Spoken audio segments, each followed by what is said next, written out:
Hello, everyone. Hi. Good to see you. Welcome to day 2. This is already flying by so fast today. I'm so honored to have had so many of you sign up and join the Facebook group. And I'm very excited for what we're going to share today. I have taken all of my experience with natural physiological birth and put it into an hour for you today. So this is going to be really good if you are currently pregnant. However, this information is super important just as a culture for us to understand. I actually believe this should be taught in sex ed, in sex education, like when we're teenagers, like we should know about birth as well, because the two are so incredibly linked. So we're going to give just a couple of minutes for a few more people to hop on, and we will start with an opening intention. So take a moment to grab your tea, grab your journal, and we will take some deep breaths and get started in just a moment.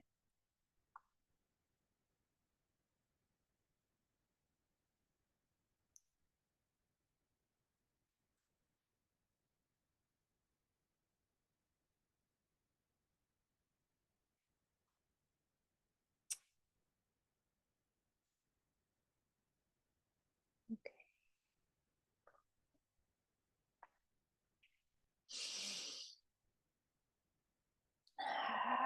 Now that you're present in your seat, just take a few minutes to really drop into the moment. One of the easiest ways to do this is by placing attention on your breath.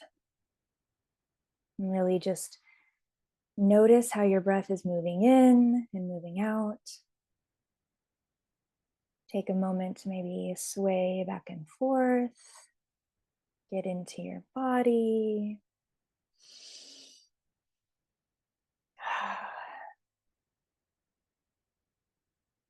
Now maybe do some neck rolls. Allow your neck to tilt to the side and your chin to come to your chest, and just back and forth, left and right, left and right. Just allowing yourself to experience the pleasure of the sensation of movement, of stretching in your neck muscles. Maybe do a couple shoulder rolls, releasing any tension that's there. Excellent. And now take a nice deep breath and inhale through your nose, allowing your belly to expand, your chest to fill, and exhale through your mouth. Continue to take some deep breaths and exhale. You never want to hold your breath if you're pregnant. Just one nice, fluid, continuous motion. Deep breath in and exhale. Amazing. Amazing. And now I want you to bring your attention to your womb. You can maybe place your hands here if that feels good. And I want you to take a nice deep breath into your womb and into your baby, if your baby is there now. And just imagine this beautiful golden light filling your space, filling your baby. And this is the light of your intuition, the light of your inner guidance. Your womb holds the history of your existence in this body. Your womb is a sacred portal. It is the matrix through which life passes from heaven to earth. Your womb is beautiful. It is powerful and magnificent.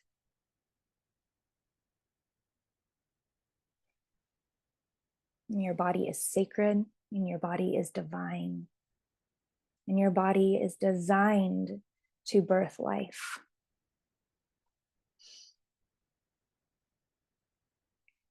Take a nice deep breath. And on the exhale, I want you to just melt into your seat or wherever you're laying. If you're laying down and comfortable. Inhale and exhale, relax. I want you to imagine your womb and your heart just opening and creating space for the life that's moving through.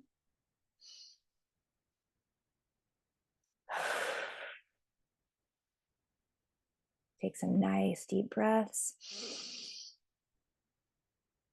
And I want you to imagine that light in your womb now moving up into your heart on your exhale.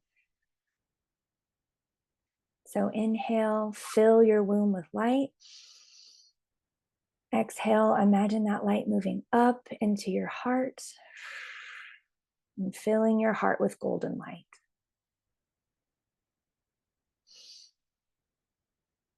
Inhale and exhale.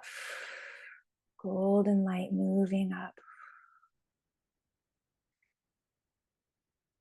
And continue to breathe and know that there is a strong connection between your womb and your heart and all of your understandings and your embodiment as a mother. And this is the art of presence. Your presence and full connection to your body is essential in the birth space and in entering the portal. And it's also essential in your motherhood.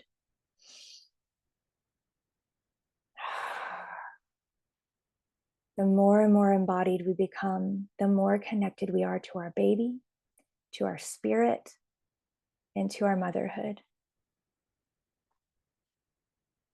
And this is what our babies want from us. They want our full embodied presence. They want our inner strength and our love and our nurturing. Know that this starts with loving and nurturing the self.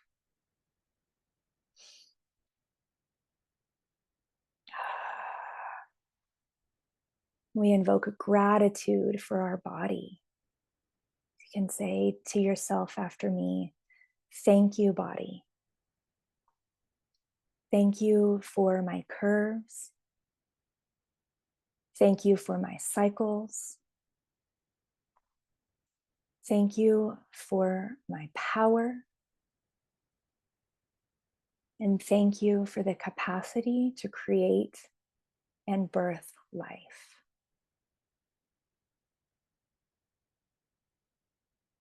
And thank you for this sacred healing journey that is a continuous cycle of growth and love and light. And take a deep breath and exhale.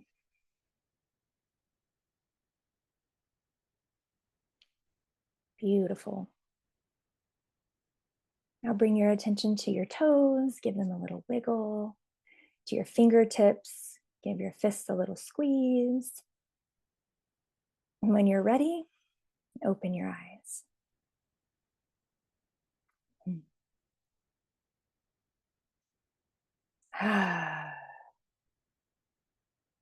So we're going to begin starting these calls with an invocation and some intention and relaxation, because that is really truly the key to a peaceful birth and a peaceful motherhood. There's so much out of our control in the journey of life and birth and motherhood. There's so much that we have the opportunity to surrender to and to welcome into ourselves in order to be connected to spirit and connected to the greater plan of life. So today we are going to talk about physiological birth. So a lot of this information has been kept from us just in our upbringing and in our culture, and even in our understanding of childbirth, and in childbirth classes, um, a lot of this embodiment, breathwork, relaxation piece has been missing. So if you've been around, you know that I'm a birth doula and I've attended 75 births, actually more than that now. And when I first began working with my clients and I asked them if they've had childbirth education, a lot of them have, and some of them haven't. But my second question, if they have, is usually, did they teach you how to breathe? Did they teach you how to relax and manage the sensations that come with the natural progression of labor? And I've never had a single person say yes. So the way that I like to teach this mastery, right? Because it is kind of an art of mastery, is a style of hypnobirthing. That's one of my favorite techniques for birth. And also the Bradley method. And the Bradley method incorporates the partner. So you'll have access to these replays now for till October 20th. And you can also purchase them as a bundle for lifetime access for $22. You'll get a link to that in an email, in the replay email. But if you want to share this with your partner, I highly recommend it, because your partner's energy and your partner's charge is incredibly important in your ability to really relax and surrender and enter this kind of altered state that we're going to be talking about as well. We're also going to be talking about the link between birth and sexuality. There's a powerful link there. And when women are aware of this link, sexuality becomes a tool in labor, which is really amazing and fascinating. This might be why you don't want your mother-in-law in the room, right? If you have a mother-in-law, unless she's, incredibly supportive and you feel safe in her presence. So one thing I do want to say about the womb, we mentioned this in the visualization a moment ago, is that the womb is incredibly sacred. She is deep, she is expansive, and she holds all of your experiences up until this point in your body. So if you have childhood trauma, cultural trauma, sexual trauma, all of this is held in the womb as a record. And because birth happens in the womb and in the body, when labor begins, there's a beautiful stirring of this energy. And the stirring of this energy comes up as an opportunity for us to release the trauma through feeling and through movement and somatic practices. And we're going to cover a little bit of that today when we talk about the physiological nature of birth. So it's really important to be gentle with yourself in this period of life, and to be gentle with your emotions and your feelings. Your feelings really are pointing you toward a deeper guidance within your body. And the more we can practice knowing these sensations and knowing how to move with these sensations and to really deeply receive these sensations, the more smooth and peaceful your birth will be. So we're going to do a little bit of movement as we talk through some of this. And we're also going to be doing some breathing, and we'll cover kind of the stages of labor. But that can go, sometimes that information can take 5 or 6 hours. And that's not the purpose for today. The purpose for today is I really want to walk you through what to experience from the moment you go into labor all the way through to when your baby's born, from a mental, emotional, and physical standpoint. So I want you to have an understanding of your brain waves, your hormones, how things are moving. And then next week, we're going to talk about strategy for enhancing all of this. Okay, so there's so much strategy you can put into place ahead of time that then your partner can help you enact, because when the day comes and you're giving birth, you don't want to have to be thinking about this strategy. You want to be going within. So birth is a journey of surrendering to the outer world and going within and connecting within. And like I said, in that process, emotions are going to arise, and those emotions are meant to be felt and expressed. So I do offer trauma healing counsel and guidance. And if you are someone who has trauma from birth, a previous birth, or sexual trauma, or you're having a challenging time with your emotions in pregnancy or in your relationships, I am totally available to you during the duration of this 5 days.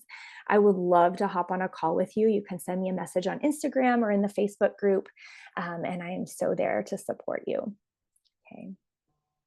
Okay, so we're going to talk about one of my favorite topics, which is the connection between sex and birth. So from a hormonal standpoint, oxytocin is called the labor hormone. This is the love hormone. It's the feel-good hormone. And it is a very, very powerful structure that comes in and causes the uterus to contract.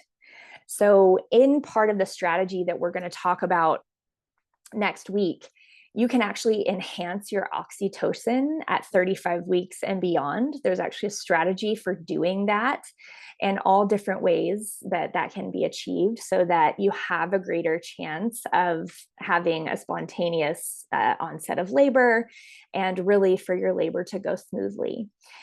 Oxytocin is also the hormone that is required for female arousal. So oxytocin helps us to have an orgasm, helps us to become aroused, and it takes a little bit of time for a woman to experience this arousal and for the oxytocin to build up in the body. In sex and also in birth. Oxytocin is building continuously in birth, and it builds slowly. And there's a rhythm to it that's a beautiful rhythm that we can dance with in our bodies throughout the entire process. So it is important to note that this, the same thing that conceives a baby is also the same thing that births the baby. So back to the womb and how the womb stores a history, our history. If you've had sexual trauma, or if you were taught that your sexuality was bad, or that you shouldn't feel pleasure, or maybe you've never had an orgasm, or you've never been able to really access that pleasure for yourself, it's something that we can work through and start practicing now for your birth. So the way that you experience pleasure and the orgasm and how that moves through your body is a good indicator of how it's going to flow through your birth. So it's amazing because birth can actually enhance your sexuality afterwards. I had that happen with my first, where, a lot of women ask me with my first, is it still the same? Like, you had a 9-pound baby, like, does it still feel good? And I'm like, it felt so much better for me after birth. But we can also use our sexuality to enhance birth. So there is a kind of a strategy here that we're going to be speaking to. So another thing just to note about the womb, I'm actually going to share my screen for you here. And this is, I hope that this information helps you to feel a lot of trust and a lot of surrender, because it is truly remarkable what our bodies are made to do. And I feel like 99% of women just don't even know this. Let's see. This is an image. So the womb is a really unique organ. And I'll call it the uterus because I feel like the womb is a little bit more of a spiritual term. But the uterus has this magical way of squeezing and moving down through your pelvis. So when a contraction starts, it's not just a squeezing. It's also this intricate electrical twisting and surge of energy that's happening. And the uterus actually is the only organ that polarizes in this way. And it's a beautiful representation of the masculine and the feminine principles in our spiritual realm and in our physical life. So when a contraction starts, it originates up here. So this is before we've been in labor. So this is maybe as labor is onsetting. So all of these cells and muscles are going to contract together and pull and squeeze. So as this is happening, all the thickness is up here, squeezing and pushing the baby down. So down here, this is the bottom of the uterus and the cervix. So what's happening is the squeezing here is pulling all of the cells up and open towards the top. So as labor progresses, it's like almost like a magnetic force. As labor progresses, the opening happens from the pulling upward of the top of the uterus. So it's this beautiful masculine and feminine journey and dance that's happening here. And the more and more labor progresses, the stronger these contractions get, the more they're going to come together back to back. And these sensations are going to change throughout labor. And it's so important to be able to breathe with these sensations and surrender and open and relax. So if you're experiencing fear of your body or fear of birth, your pain or the sensations are going to be much more difficult to manage. So the entire thing that we're going to work with for the next 5 days, and this is, spiritually, mentally, emotionally, and physically, is opening and relaxing. This is really important. So that's a little bit about how this works. I'm going to stop sharing now. Okay. All right.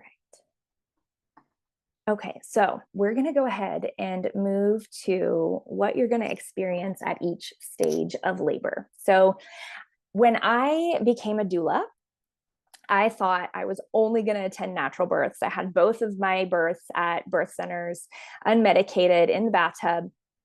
My babies were 9 and 10 pounds. They were very large. And I thought that the only births I would really attend would be natural births. And then I had this amazing experience. The first client who ever hired me was giving birth in a hospital. And she hopped on a call with me because I do free consults as a doula. And she shared her first birth story and how she felt she had no voice, she had no choice. She was rushed into a surgery for her birth. She wasn't educated at all. This was a birth that was medically induced in the hospital, just for convenience. And no one ever offered her the informed consent or the evidence-based care where they told her, hey, medical inductions sometimes don't work. Sometimes they increase your chance of a C-section. Sometimes they take days and days. So she had no idea what she was stepping into. And so for her second birth, she wanted to have a vaginal birth after a C-section. And we call that VBAC in the birth world. And she hopped on the phone with me and she was really, really scared. She was about 36 weeks, I think. So pretty close to her due date. And she was still going back to the same doctor in the same hospital. And in the Dallas area, which is where I was serving at that time, there are hundreds of hospitals, right? Like maybe thousands. I don't know. It's just a lot in that whole metroplex. It's a large metroplex. And there is really one hospital that I would ever recommend for a vaginal birth after a C-section. And that is because the nurses are trained in physiological labor. They are trained in informed consent and they're trauma informed. And it was just an absolute no-brainer that she needed to not be in that situation again. So I asked her, I said, do you feel safe with this doctor and with this hospital? And she said, no. She said, I do not feel safe. And I said, if you want to have a spontaneous birth, a vaginal birth this time, you need to feel safe. Here are some options for that. So your feeling safe throughout this entire process is kind of a prerequisite. And if you had like an intense birth the first time, like maybe you had a super fast birth and it was overwhelming, your body might not feel safe to conceive again or birth again, or to really open in the ways that you want it to. And in this case, she was not feeling safe at all. And so we did a lot of digging. Of course, we couldn't really find a provider to take her that late in the game that was a VBAC supportive provider. And that's a whole nother topic, because there are key things you need to look for in your care provider, which we will cover later next week. So because her insurance, she was using Medicaid insurance, so she had really limited options. And I do find that this happens for women, that their options are quite limited in terms of their insurance. Like a lot of women can't really use their insurance for home birth or birthing centers. So they choose the hospital because that's what they can afford, right? So there's kind of a luxury of this in our culture for home birth and birth center a lot of the time. So what she chose to do is she chose to walk into the only VBAC supportive hospital in the entire Metroplex at the onset of labor. So we kind of went rogue and we decided she decided, and I decided, of course, I'm going to support her, that we were going to walk into a place where she was respected, where her voice was heard, where they believe in her body, and also where she will be safe, where she will feel the safest. So when early labor starts, and this is what happened for her, you will start to feel like a tightening in your abdomen. And this is the uterus beginning to squeeze. Okay, so in early labor, this is kind of a gentle, mild feeling and sensation. The uterus is beginning to kind of wake the baby up, or let the baby know, like, here we go. Of course, I think your baby probably already knows when he or she is coming. But what it feels like is just this tightening or this hardening with a little bit of sensation that could be uncomfortable, kind of like cramping. Now, this is happening typically you're going to be in your home. Okay, so in early labor, we're going to talk about, I'm going to show you guys my little pelvis here. So this is the female pelvis. It has 4 joints. It moves open at strategic places. So in early labor, your baby is sitting really high, like up here. And every time your uterus contracts, it's opening that cervix at the bottom. It's thinning out your cervix and effacing your cervix, and it's starting to open and move. And as the baby is squeezed down, your baby is going to rotate through 4 movements. There's like a turning and a spinning. Like I said, this is like almost like juice in a lemon, right? So in early labor, your baby's sitting really, really high. So as you're feeling those contractions, as the uterus is squeezing, you want to strategically open your pelvis. And this is not something you have to think about too much. I don't want you overthinking this, but strategically opening your pelvis here at the top.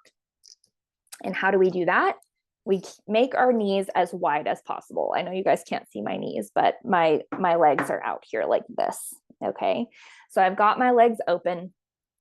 Maybe you're on a yoga ball. If you don't have one of those, I definitely recommend getting one.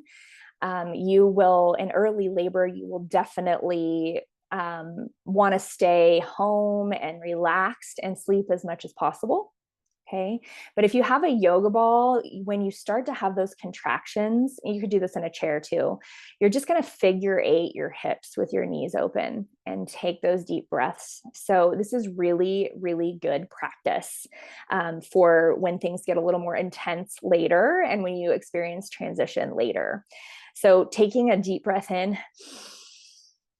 and then exhale, and watching and feeling your pelvic floor just melt into the chair. So back to that image of the uterus, when the uterus is squeezing the baby down and the baby is descending into the pelvis, you have a pelvic floor here that's made up of fascia and muscles, and there's ligaments and all kinds of different structures in here that need to open and relax. Okay, so a lot of women are trying to do Kegels all the time when they're pregnant. That is not the time to do Kegels. The time to do Kegels is after or before you've conceived, right? Because what we want, yes, we want your pelvic floor to be strong, but we also want your pelvic floor to be relaxed. So I'm someone who I had a fairly quick first birth. My active labor, like when things were really consistent and going, to the baby being born was 12 hours. So that's pretty fast for a first time mom. But I pushed for 3.5. And I'll tell you why. That's a really long time. He was crowned for a very long time of that. It was very intense, but also blissful because at the end, when he came out, it felt so good. But my pelvic floor was incredibly tight. Nobody had told me. I never went to a pelvic floor physical therapist. I just like, nobody told me that my pelvic floor actually needed to be relaxed and strong, not just strong, because a lot of us are strong and tight, especially if you're an athlete or you lift weights. A lot of times your pelvic floor can be strong and tight, but we want it strong and relaxed. So you can start practicing some of this now, these relaxation techniques and this opening of your body and the pelvic floor. But everything you want to do in early labor is opening your knees so that the baby can move down in station into the pelvis, into the top of the pelvis, and opening and relaxing your pelvic floor as much as you can. And one of my favorite ways to do that is to take a deep breath and imagine my pelvic floor just kind of opening, blossoming out like a flower with the inhale. And on the exhale, it just kind of melts into everything. Okay. So if you can do a Kegel, the relaxation of the Kegel, that's what we're looking for. And I did end up going to pelvic physical therapy after the birth. I wish I had known before. Nobody educated me at all. And she said, you're really good at strengthening that Kegel and tightening, but you're not very good at relaxing. And I was like, oh, that sounds like a theme in my life. I tend to be a little high strung. Like I do have to learn to relax and surrender into that state of meditation and that reverie state. So as early labor arises, there's 3 things happening. Your baby is descending down into the pelvis. Okay. Your cervix is dilating. So this is, the cervix is the sphincter that's at the end of the uterus that's holding the baby in. It's thick. It's really thick, like this thick right now. And it's closed. Okay. So it's doing its job if you're pregnant right now. This is what it keeps the baby in so that the brain can continue developing, the lungs can develop all the way as long as it needs to. And so when the contractions begin and early labor starts, your cervix will start to thin out. So it will start to kind of thin and get a little meshy, and that's called your effacement. And that thinness is actually more important for a first-time mom than the dilation itself. So one thing that it's kind of a myth in our culture is that your cervical dilation will tell you when the baby's coming. That is 100% not true. So let's debunk that right now. Cervical dilation it can be used as a tool, but it does not tell you when your baby is coming at all, not even close. I walked around at 80% effaced. So effacement is described in a percentage. So 80% effaced and 4 centimeters dilated with my second baby. I walked around like that for like 2 weeks without going into labor. Okay, now that was a total mind trip. That's for another time. I was very anxious about that birth at that time. And I had a very difficult time with like my labor, my gestation went to 42 weeks. So the effacement is happening. That's the thinning. The dilation is how open the cervix is. So this is from 0 to 10 centimeters. All right. And 10 centimeters is, about the size of a baby head. And the station of your baby. So the baby is coming down in station. So high is early labor. As labor progresses, your baby's going to navigate through the mid pelvis, which is here. And then towards the end of labor, when your baby's really low, your baby's going to come out through the bottom of your pelvis. Okay. So the important thing that our culture should be focusing on with birth, not cervical dilation, is where is the baby? Okay. So the baby's location as the uterus is squeezing the baby down, the baby needs to be able to get through these sections of the pelvis.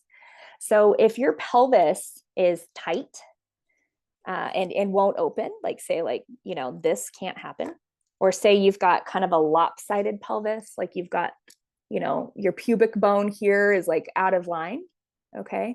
Or like say you're having a hard time rotating out this way towards the end of labor and your pelvic floor is tight, that's going to be incredibly difficult for the baby to navigate. So one of my favorite tips and tricks to enhance this process is a Webster certified chiropractor. Okay. So a Webster certified chiropractor will help make sure that you're balanced. So if you're someone who carries like your bag on your hip and you're constantly like favoring one side of your hip, your pelvis, you might be like this. You could be like twisted all different kinds of ways. And the babies could be like hitting all different parts of your pelvis. Not only is that going to increase the pressure or the sensations and pain, if you want to call it pain, it's also going to stall things, right? So a Webster certified chiropractor will adjust your pubic bone and also make sure that you're in balance and that you have mobility. Okay, so a lot of these movements that I'm going to teach you and you can start practicing now are going to help enhance your mobility. But I definitely recommend seeing a Webster certified chiropractor as soon as you can, but essential at 35 weeks and beyond, especially if you have like a hip injury.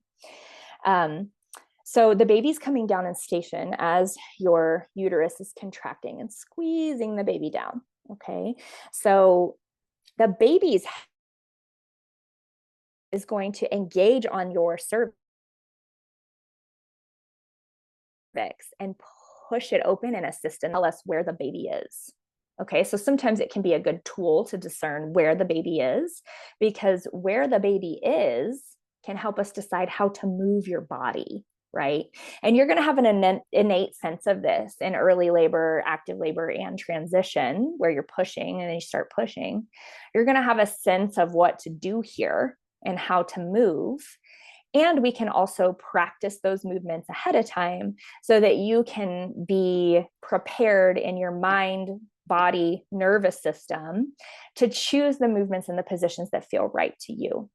So there is a separate certification. It's actually a training, not a certification, that I hold in spinning babies. And spinning babies has revolutionized birth. It's the art of opening the pelvis strategically based on where the baby is located. Okay. So not to rush labor and birth or to disturb the transcendent portal that you're entering, which is very meditative and inward. But if things stall for a long time, or there's really a lot of discomfort in a certain area, we can strategically do movements to open the pelvis, right? The top and the middle and the outlet, which is the bottom. So we've got the inlet, the mid pelvis, and the outlet here. So as you're progressing in labor, in early labor, you're going to open the top of your pelvis and do that breathing, relax the pelvic floor. Okay, you're going to be inward and relaxed. Now, I will say, as early labor begins, your contractions are going to be really random and sporadic. So the contractions, or we can call them surges in the hypnobirthing world, are going to squeeze your baby down. And they're a little bit gentle at first. They're just kind of ramping up, just like as a woman, needs some foreplay and safety and relaxation to build an orgasm. It's the same with birth. It's the same kind of movement. So these contractions are going to come, you might be doing the dishes, all right, at home, and you suddenly feel like kind of that tightening, a little bit of a pinching, kind of like a period cramp, and immediately you're going to want to do this. Okay. But what I want you to do is take a deep breath and relax and melt. Open your legs and sway. Okay, this is the beginning of like dozens of techniques. I'm just going to give you this one today because I don't want to overwhelm you. But sway and take a deep breath in. And on the exhale, drop your shoulders, melt your eyebrows, open your jaw. Okay. Relaxation and breath is the number one labor tool that I have for you, aside from preparing and hiring a doula. Okay. Because doulas are so breathing and relaxing. Okay. Your contraction at that point might last 30 seconds. We don't know, maybe 10, maybe 20. And then you're going to go about your business. All right. You're going to go and give your older child a bath, or you're going to go to the store, go have lunch with a friend. And then 10 minutes later, you might have another one. Okay. And then 20 minutes later, you might have another one. And then 2 minutes later, you might have another one. And these are going to vary in strength and vary in duration. So the amount of time that the contraction lasts. Okay. So when you're in early labor, here are some of my favorite things to do. Create a nice little labor cave, which we're going to talk about next week, and lay down with your partner, have some skin to skin and some smooching. If you feel like having sexual intercourse, great, wonderful. What I recommend though, was in this order, this is my recommendation. Create your labor cave, get a nice massage from your partner, some smooching and skin to skin, take a 2-hour nap, okay? And then wake up and have sexual intercourse. Okay, sexual intercourse with the semen touching the cervix is a powerful prostaglandin for effacement. So it will actually cause the cervix to thin. It's the most powerful prostaglandin that's available to us in nature, which is so cool when you think about the design of that. It just goes to show you that our pleasure is not bad. It's actually part of our divine nature so that we can bring forth life. So if you didn't hear my call yesterday about patriarchy and removing the feminine and removing the pleasure from our existence, like go back and watch that replay. There's a lot of goodness there. So in early labor, your baby's high and your baby's moving down, down, down, down, down, down, down. Okay, so we're swaying, we're taking breaths in, relaxing the shoulders, dropping them down, melting into the yoga ball. And if your partner is watching this replay, your partner is your breath and relaxation coach. So partner, do not say, relax, babe, relax, babe. That's not what we need. We need you to breathe with us and to make sure that that breath is pumping in and out. Okay. And if you make sounds with your vocal cords, that's even better. Opens your pelvic floor. We're going to talk about pain management tools next week. But big breaths in. And what your partner can say to you is, on the exhale, melt your eyebrows. Melt your eyebrows, or drop your shoulders, or melt into the yoga ball. Sink into the bed if you're laying down. Okay, these are all cues to help your body open and trust and surrender. So the labor cave, the skin to skin, the sexual intercourse, a clitoral orgasm, nipple stimulation, all of that is going to help your oxytocin build in your body. Okay, so this is strategic. So we've got the oxytocin coming in, causing the contractions of the uterus, the baby moving down, and you opening and surrendering to this portal and all of the sensations that arise. Okay, it's a big day. So as things progress, and first-time moms, your birth could be 24 hours. Your birth could be 36 hours. We just really don't know how things will play out. So when you're in early labor and those contractions are not super strong and intense yet, that is really the only time to sleep. So you might see some people saying, oh, you're in early labor. Let's go do the mile circuit and curb walk and move our hips open and do all this stuff. And, oh, I got to go to the grocery store and I got to do all these things. That's not you. Okay, because you are going to be really educated about this. And you're going to take a nice long nap. Because being awake for 24 hours in labor with contractions is exhausting.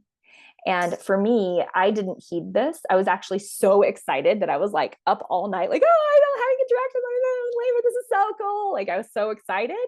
And I didn't sleep for 24 hours. And when it came time for me to really start pushing and moving the baby out, I had no energy. And I just like almost couldn't do it.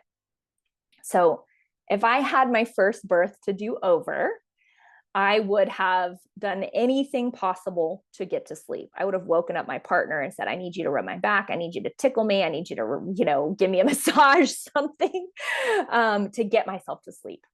Okay, so this is an early labor.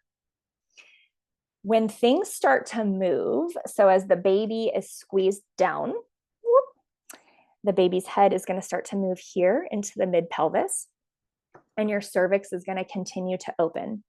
And when your cervix is around 6 centimeters and the baby is in that mid pelvis, the contraction pattern is I guess you could call it a pattern, is going to change and it's going to shift.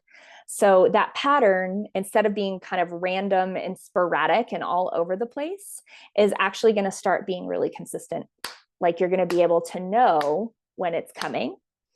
And the length of the contraction will be more consistent. So instead of having this 30 seconds of period cramps that comes every 10, 15, 20 minutes, you're going to have 60-second long, deep squeezes that are about 4 minutes apart for a first-time mom, 5 minutes apart for a second-time mom. Now, this is not always, okay? This is... some people are different. So it's really important to be able to listen to yourself in the experience. And you're going to know, you're going to feel when your baby is getting low. You're going to feel when the baby is close. Okay, you're going to know. Even a first-time mom can tell that sensation. It's just, there's no other explanation for it. So when your cervix is about 5 or 6 centimeters, okay, like here. All right, remember 10 is the size of the head. You're dilating and effacing the entire time. They're kind of happening at the same time. But the more effaced you are, especially as a first-time mom, the easier your cervix will open. So if you're wanting to get your cervix ripe and ready when you're 35, 37 weeks, let's say 37, you can have that sexual intercourse and let the semen touch your cervix, because that's the prostaglandin that's going to thin things out. So when the time comes and it's time to give birth, you will open and it will be just this beautiful, blissful experience, right? Not without challenge, not without pain, but lots and lots of bliss. So your contraction pattern is going to start being really consistent, and the sensations of those contractions are going to be something that you're working through. So you're not going to be able to talk as much. You're not going to be able to laugh. You're not going to be making jokes. Okay. So your mindset and your personality are going to shift a little bit. Okay. So it's going to feel really intense for a little while. And these contractions happen in a wave pattern like this. Ooh. They're about 60 seconds long at this point. The energy and the vortex that's happening builds in intensity. So you're going to start to feel these contractions coming along, and it's going to feel kind of like, and this is not the greatest analogy, but have you ever had like a stomach bug and you're on the toilet and you're kind of vomiting, right? And you know that the next wave is coming? That is when you want to start breathing. So you're going to start to feel the wave come. You're going to say, oh, another one's coming. That's when you start to take your deep cyclical breaths. So it looks like this. I'll show you. So you're going to get on your ball or wherever you're comfortable and take a deep breath. You're exhaling, making some sounds. Ooh, low, slow with your vocal cords. Moving.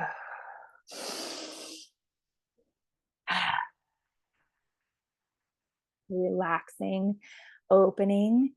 And you really want to keep that breath moving. So there's no pause in between. The connection to your breath and your opening It's what's going to help you ride through that wave. And when you get to the top of the wave is when the contraction is the strongest. Okay. So you really want to start that breath soon. You don't want to wait till you're at the top of the wave to breathe and relax, because it's so much harder to get on top of. Okay. So in active labor, one of the best things you can do for your pain management, which we'll get much deeper into next week, is getting your heart rate up, because your body is going to produce natural endorphins that meet you with the intensity of the contractions. Okay, so if you're in a safe place, you feel heard and seen and safe with both your environment and the people in the room. This is very important in your strategy as well. You're going to continue to breathe and open, and those contractions are going to continue intensifying and getting stronger and longer and closer together. So if you walk around, your body is going to produce these endorphins that take the pain away. I mean, not for forever, right? Like you're still going to experience discomfort probably in your sensations. But the endorphins, our body was made to handle this. Our body was made to trust and to open and surrender into this portal. And so in terms of the brain waves and what's happening in your consciousness and your psyche, this is a very much an altered state of going within. Women will kind of enter this like labor land trance right around active labor, when things start getting 4 minutes apart, lasting for a minute. And the people in the room need to enter that trance with you, and they will. So this is more like the beta brain waves, where, you know, if you have alpha brain waves is when you're awake and you're alert and you've got like catecholamines and stress hormones, things happening. And when you enter that beta state, you're going into more like a dreamlike trance. Okay. So your partner can start to notice this in you. And if you're leaving your home for your birth and going to the hospital, that's around when you want to leave. When you're 4 minutes apart, lasting for a minute, for an hour, this is kind of when you want to go to the hospital, right? That's like the time to get there and get settled before things start to really move. You can stay home longer, absolutely, if you want to, and you've checked in with your provider and all of those things. But you're going to start to enter this dreamlike state. I call it the reverie state. It's kind of like in between asleep and awake. And you're really focused. You're focused on relaxing, you're surrendering, time kind of melts away. And you're going to continue to deepen that journey within. And then you're going to go into the theta brainwaves and the delta brainwaves by the time your baby is ready to be here. Okay, so as things progress and your uterus is squeezing your baby down, and you're starting to open the outlet of your pelvis because you're 8, 9, 10 centimeters now, and it's time to push. Okay. You're going to be more in like the delta state. And that is where you meet your maker. They call it in childbirth transition, which is when you're going from 8 to 10 centimeters. The contractions get really intense. They're long, they're 90 seconds long, a minute and a half, and they're strong because the uterus is really going now. Your oxytocin's flowing, you're opening, you're surrendering, all the light and the birth energy is moving through you, and the oxytocin is just flowing. And so they're 90 seconds long. They're really, really strong. This is a great time to get into the bathtub.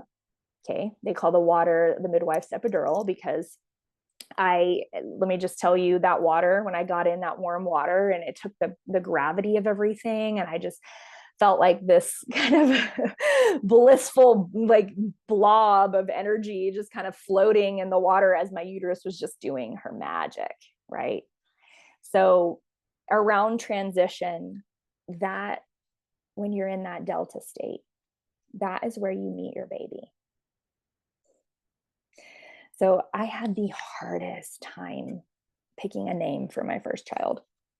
We had a list of 10 names. It was a boy. I feel like boys' names are harder for me.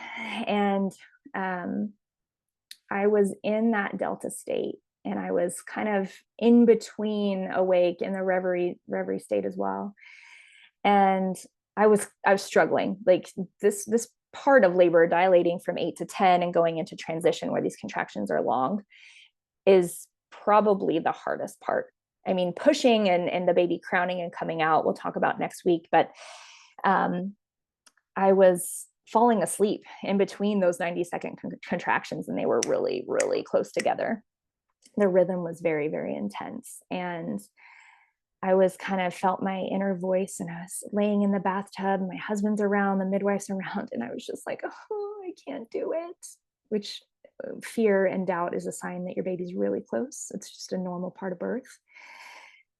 And I can't do it. Oh, and I'm relaxing and I'm sleeping. And then I was like, come on, please. I'm just kind of like praying in a way.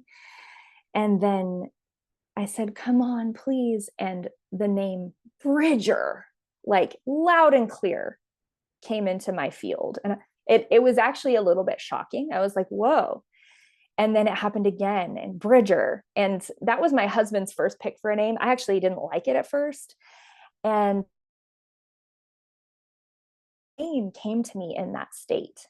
Your baby can communicate with you in that state when you're really connected inwardly. Strategy in order for this to occur, to set yourself up with, that we will talk about at the next one.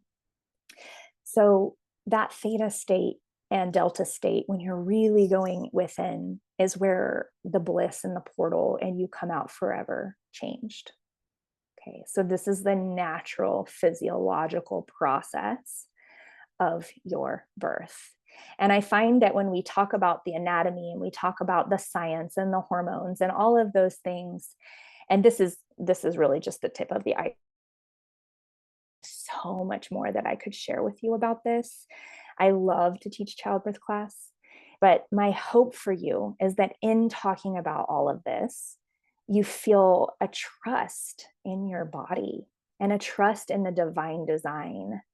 And you have kind of an awareness of what this is going to require of you in order to fully step in and surrender.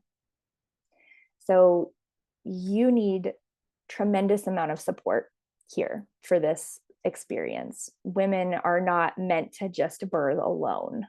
Okay. We are meant to have love and safety surrounding us. And for some women, they do access that love and safety from birthing alone. Right.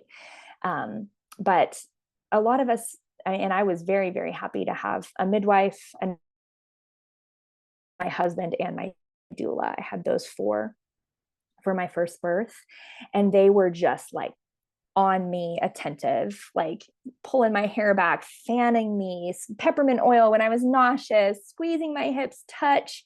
And these are all pain management and, mind-body connection techniques that we'll talk about next week. But it is blissfully important to understand your physiology and to appreciate and revel in the magic of that physiology. Okay.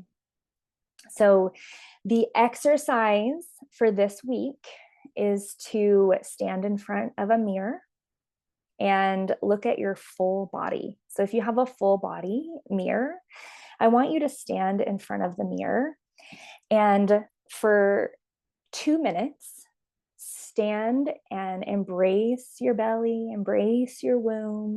And I want you to come at this with a mentality of receiving the reflection exactly as it is.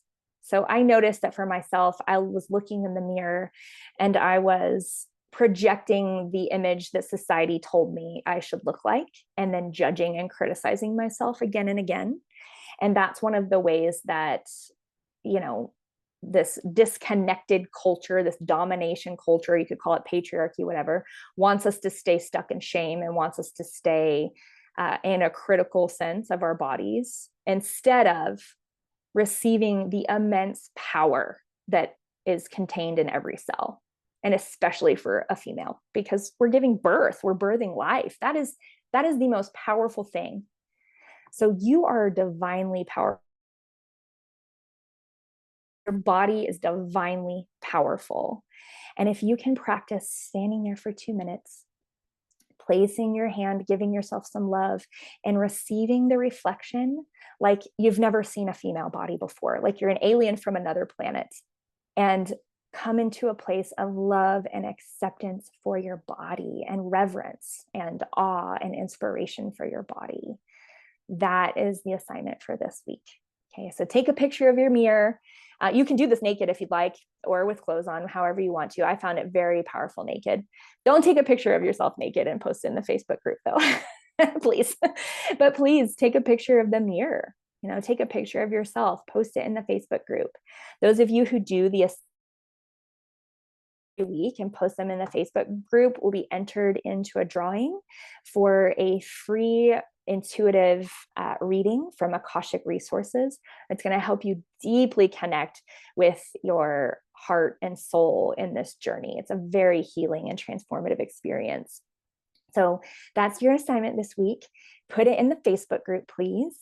And today at 1:00, I'm going to be doing a live Q&A on Zoom. So you can come with questions about anything related to birth, motherhood, your birth plan, postpartum, anything that you feel that you need. And at 1:30, we're going to have Trish Ware come on, and she is the creator of Labor Nurse Mama. She's a labor and delivery nurse, and she's going to be doing some EFT with us, some tapping for emotional relief. And we're also going to be talking about advocating for yourself throughout the process of pregnancy and birth. So we can't wait to see you there. And thank you so much for coming.